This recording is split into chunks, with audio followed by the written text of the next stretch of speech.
COVID was really hard on all of us.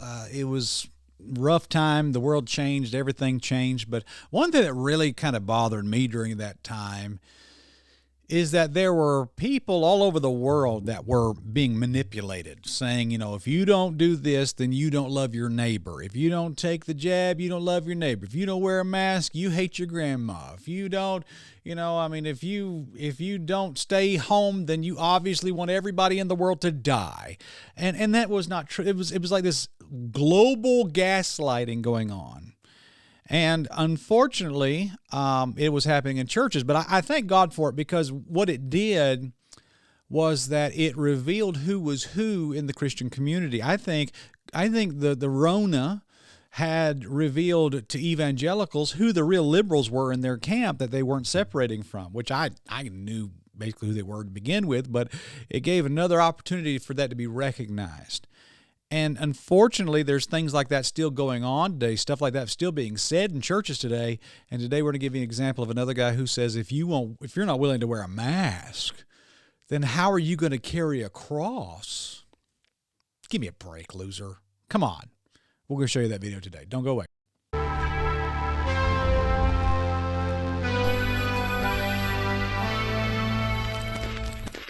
All right, ladies and gentlemen, check out our book, Wandering Stars, available on Amazon. We deal with liberal preachers and that kind of stuff in there in this book. You'll like it. Get you a copy of that today. I know that it will be a blessing to you. A link in the description.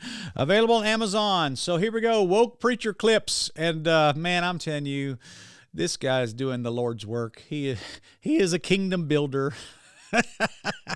He's a good brother. I've messaged him before, and he's doing some good stuff. But apparently we have this guy named JT English, and there you go. And that's his page, his ministry.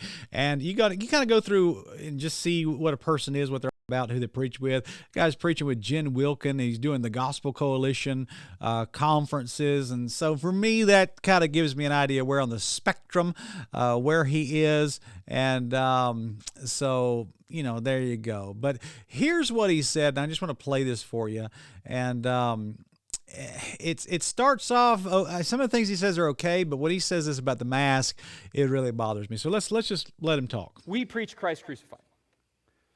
Don't come here because you want to hear politics. Don't come here because you want to, be given a self-help message. Don't come here because you want to live your best life now. Don't come here because you want to have either the left or the right defamed or praised. Don't come here because you want to hear, does this church wear masks or do they not wear masks?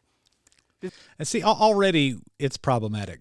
Already we're like, what are you doing? Does this church gather in less than 100 or more than 100?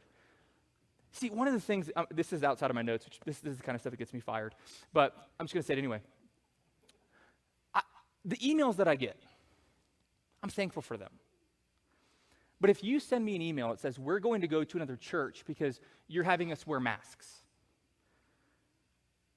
the question that I want to ask you is this.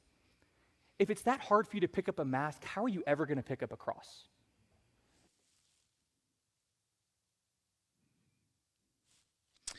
That's a bridge too far for me. No way. I'm not with you on that one. No way. No way, dude. That's out of control.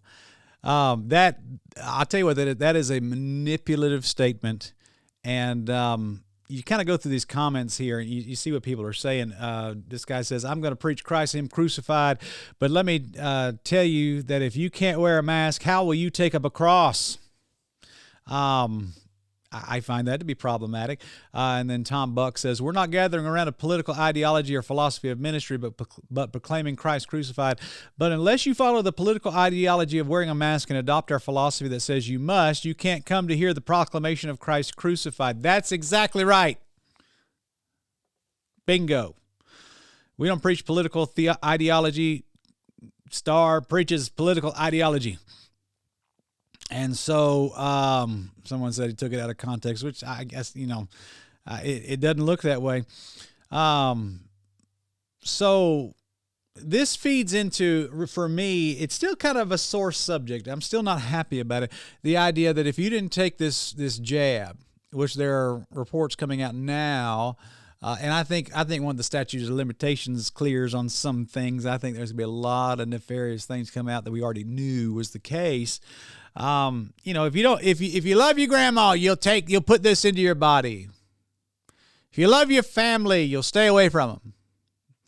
And this whole love thy neighbor talk, which came from the political leftists that were pretending to be evangelical Christians, I find that to be appalling. And I find that to be just completely just irritating. This is sinful, what these people are promoting. And it's very important you know that. And so let's just take a moment and just look. I mean, like you got Tom Buck post this and said, this is a perfect example of a pastor using the sin of empathy to shame his congregants. I agree with that. That seems like that's exactly what's going on. Did I really just hear if it's hard for you to pick up a mask, how are you going to pick up your cross? We're only going to preach Christ crucified. Oh, and we're also going to make you wear a mask because CDC Fauci says so, but that's not politics because I say so. And this guy says, empathy is a uniquely powerful weapon of the enemy because as Christians, we're called to love our neighbors, even our enemies. We need the church to properly train its members to defend against this and use proper discernment to know when they are being manipulated. That's exactly right. This is manipulation. This is manipulation pretending to be compassion. This is the sin of empathy. We've done a whole series on this channel on the sin of being nice. We're not called to be nice as Christians. That may sound cruel, and I can just hear the how dare you out there all over the world. We're supposed to be nice. No, we're actually supposed to be good, because good men stand against evil, but nice people don't. And so, yeah, our goodness can be kind and compassionate. I get that, and maybe even I guess we could say nice, but really we're not at the very core called to be nice. We're called to be good people. And good people stand against evil, but nice people don't stand against anything. People are saying disgusting, masks are cowardly, crosses courage, the undiscerning applaud. And as he doesn't teach Christ crucified, he's telling people to leave if he doesn't preach Christ crucified. Yikes. I mean, people are not taking this very well, man. The message sounds more like the imperative move towards mouth mask rather than cling to Christ crucified. Yeah. I mean, there you go. There you go. And so, matter of fact, people are saying that this guy's Southern Baptist, and that seems like what he is. But, guys, I'm going to tell you right now, this form of gaslighting and manipulation is, it's the sin of empathy. Basically what it is a feminine manipulation tool that happens in churches. And I'm sick of it, guys. It's just ridiculous. And these guys are liberals. They tell on themselves they're liberals. They're liberals. They have erred according to the faith. They are theological liberals. And to tell a person that, and to manipulate somebody saying if you don't wear something that the government tells you that you have to, and it found out later that the only reason they said that is because they just made it up, and that's exactly what Fauci said. They just made up the mask concept. Then you don't love Jesus, and you can't come to our church. Give me a break, loser. Whatever. Wandering Star is available now on Amazon. Check it out. Link in the description below. You'll love this book, guys. It tells the truth on a lot of these guys. Check that out. Link in the description below. Subscribe to this channel if you're new. And smite the like button. What are you doing? Smite the like button. Oh, yeah. Yeah. And if you do that, the lizard people won't get you. So have a good day. We'll see you later.